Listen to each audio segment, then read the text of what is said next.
qu'Israël doit mener une grande guerre qui étendra dramatiquement le territoire de l'État afin qu'Israël contrôle demain le canal de Suez et qu'Israël contrôle demain le détroit du Golfe. Et il y aura une attaque concomitante contre le dollar américain. Le dollar américain s'effondre et quand il s'effondrera, il entraînera dans sa chute tout le monde de la monnaie papier.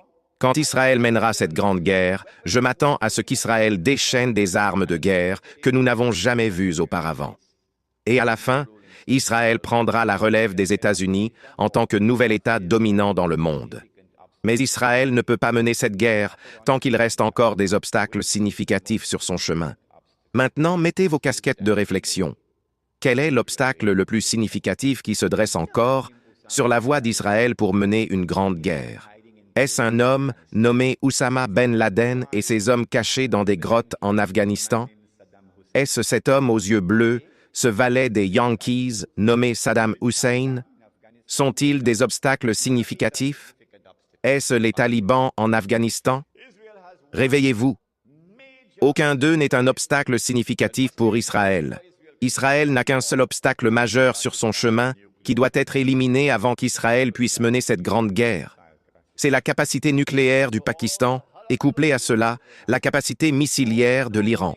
Et donc, tout le tumulte que nous traversons maintenant, toutes les manœuvres sur l'échiquier mondial, tout cela est destiné à aboutir à la destruction de la capacité nucléaire du Pakistan. Cela est imminent. Cela est sur le point de se produire.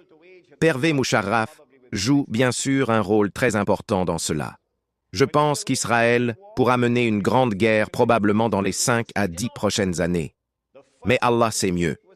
Quand Israël mènera cette grande guerre et remplacera les États-Unis en tant qu'État dominant dans le monde, le premier État dominant était la Grande-Bretagne. Le deuxième État dominant était les États-Unis. Le troisième et dernier sera cet imposteur, l'État d'Israël. Je vous suggère que le Dajjal ou l'Antéchrist aurait désormais achevé la deuxième phase, un jour qui est comme un mois, et qu'il commencerait la troisième phase, un jour qui est comme une semaine, c'est-à-dire une période beaucoup plus courte.